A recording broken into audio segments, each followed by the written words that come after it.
Hey guys, it's Mike with Vant Trading, coming with a trade of the day video today. What a crazy day in the markets. We had walked in with a gap down day.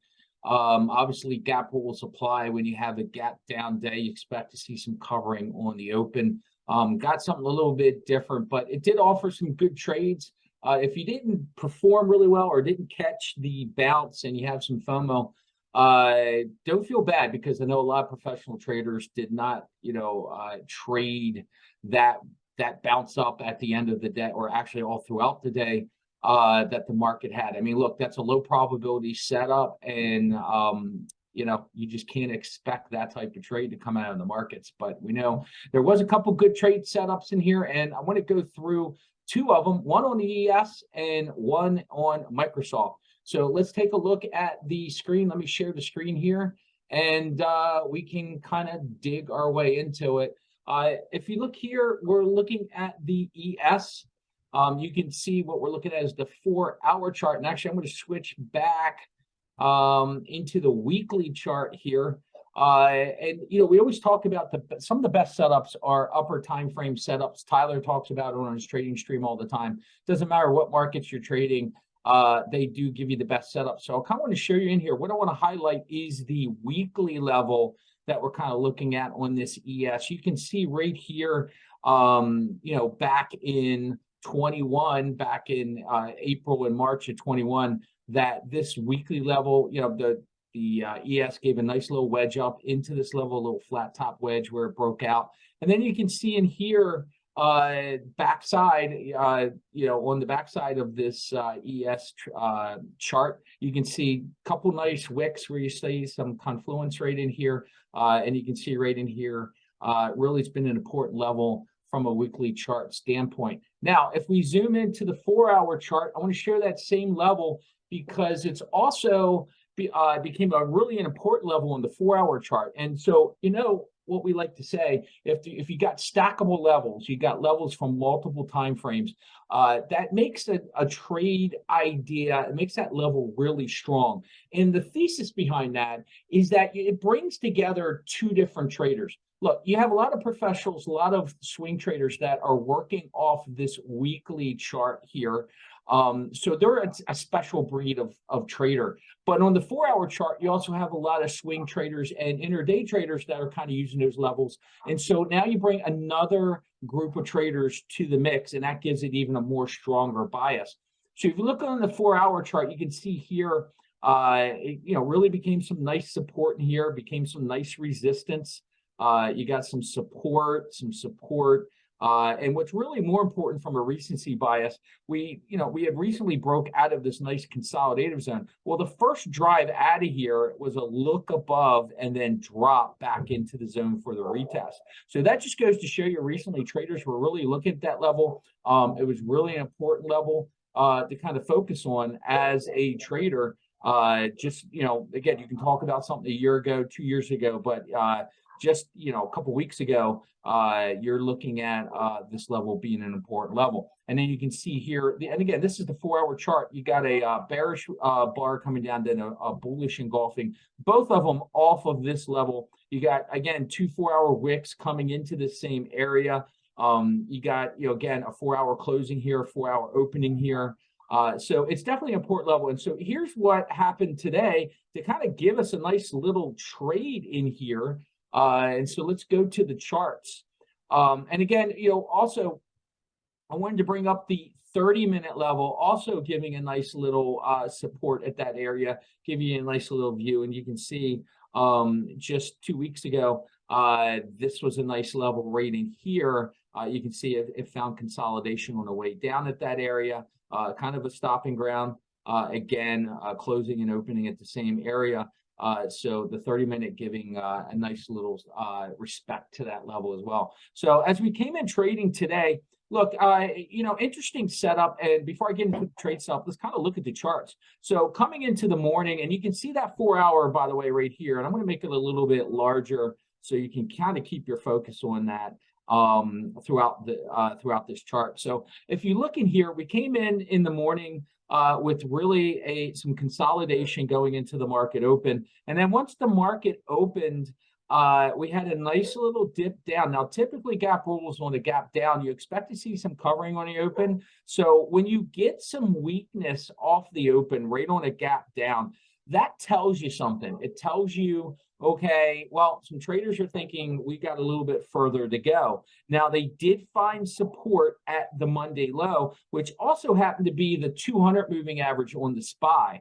So again, another group of traders that are looking at SPY, not looking at the ES, they're going to come in and with their buying shoes on. And that's why you get a little bit of this dip in here. So this push up. So this push up here, this impulse up, really not strong, and I wouldn't consider this a covering impulse. This was really just traders trading off that 200.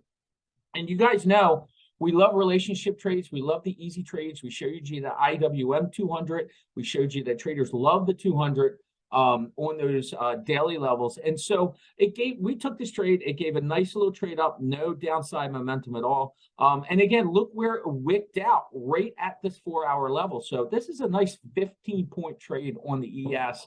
But again, it gave you some information, kind of faded off. And then the ES's 200 moving average kind of sitting right down here. And this gave a nice little trade for about 15 points right out of this bottom here. So you get, in the morning, you get nice 15-point trades off of easy relationship trades, just using the 200 moving average with the indices and just kind of, working through. Now, we like when it comes down, we talk about it's eventually going to pierce through. We had a nice little pierce through here, and then you had this higher low with these declining tops, and this gave a nice little trade out. And then, of course, coming back into this prior level gave support, and that was your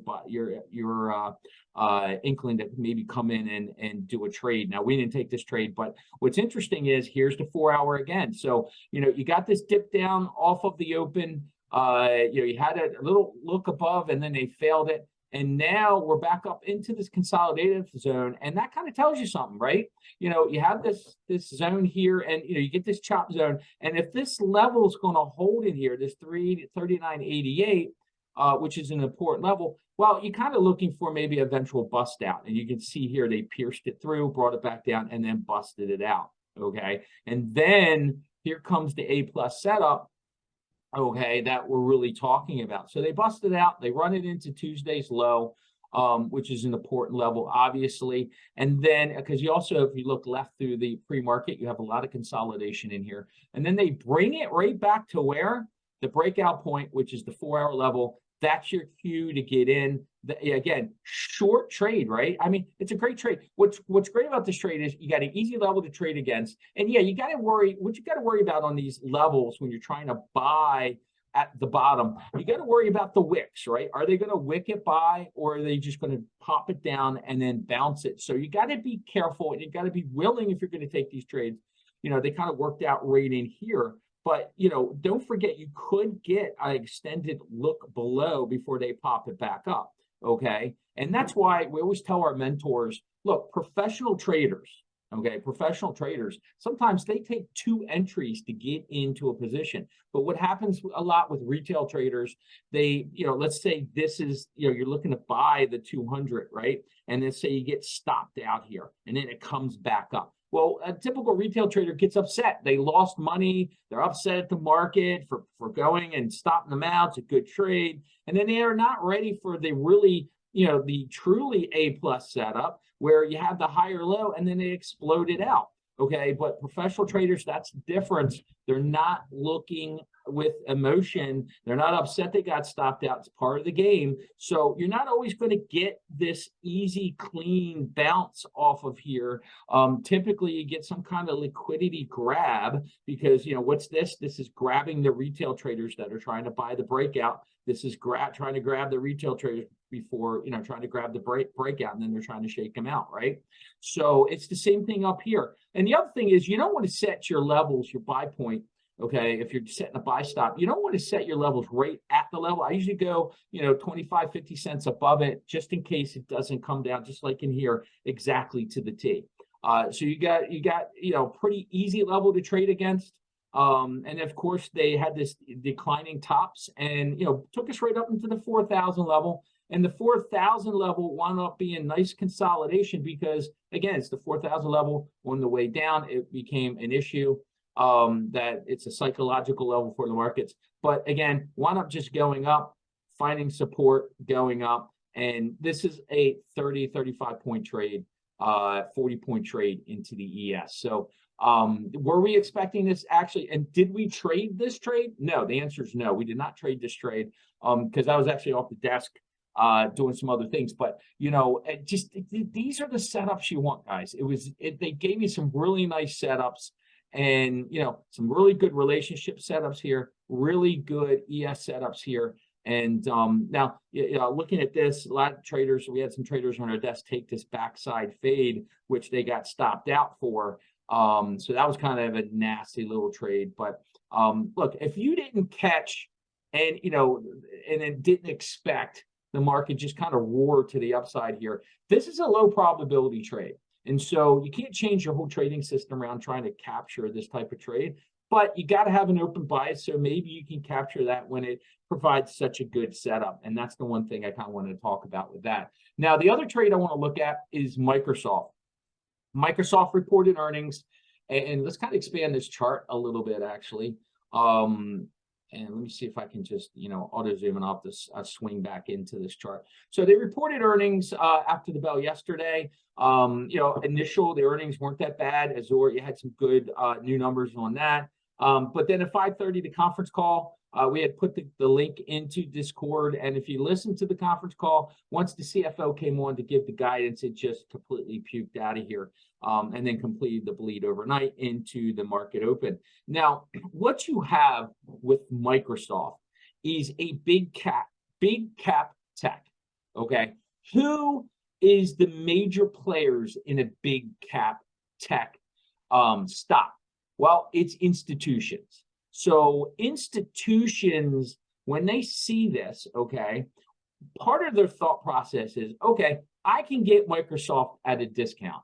And if you remember, we're looking at the markets kind of, you know, the markets had been going up. You have some people, some institutions that are still sitting with cash. Maybe they're looking to deploy. And so they now have an opportunity to get fresh new prices. I mean, you know, they have an opportunity to go from 253 to get it around 234 in this area. That's a pretty decent discount. So a lot of institutions are going to call their order desk at the investment bank that they use. And those traders are going to be tasked with buying back into Microsoft. Now, what they're going to look at, though, is they're going to look at the overall market. And if you look at the market today, okay, even down here to 200, you know, the market really wasn't pulling back that bad. I mean, we had just had a 2-day run up Friday and Monday. We had a pause day on Tuesday, and then Wednesday kind of got back to the upside a little bit. And so, you know, you got some of that FOMO. You remember markets, they go sideways, they pull back. That's a healthy thing. They really didn't break important levels. And so that really, I think, gave the key for a lot of these institutions come in and start accumulating Microsoft. And remember, what's the tool that they're graded against? It's VWAP, and VWAP sitting right here. So VWAP was created by institutional traders to really, you know, grade their traders based upon their accumulation efforts. So, you know, when those traders were buying up Microsoft, you know, they were buying and graded against how well they did against VWAP. And so what you're looking for is stabilization in the stock. Okay, here, pre-market, you didn't have it. Pretty much VWAP was a lid. But then, you know, once you start seeing that Microsoft is maybe starting to stabilize, come a little bit back, now you want to watch how it reacts around VWAP. Because if there are those big, and you want to watch your level 2 order screen, because you're going to start seeing some big, large blocks show up on the tape. And so what happens is you want to start seeing how it reacts around VWAP. And in here, we kind of noticed, okay, nice big bar through VWAP, which means, you know, this nice little pull up in here. You had some big institutional guys come in, and then what we did was we alerted Discord. Look, guys, you know, we're going to accumulate off of VWAP here, and that's exactly what we did. And we got a 2-point trade, and then it came back in. We got another trade, which was like a 1-point trade, and pretty much we were done. Okay, because sometimes you got to be careful in this stock here, because sometimes VWAP will start to flatten out, and right in here started to flatten out.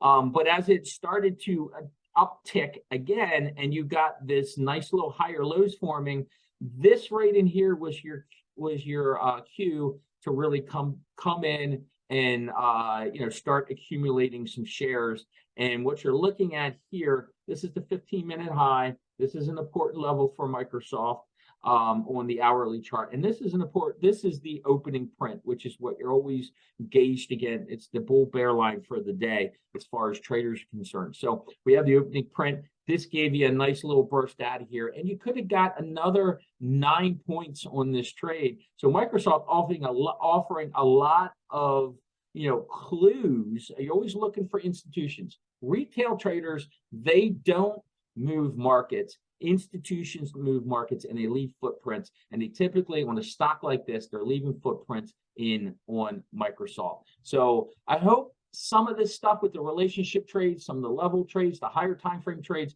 and then the professional trades, here kind of give you a good clue for how to make your trading a little easier and what to look for. That's it. I hope you had a good day trading, and we'll see you next time.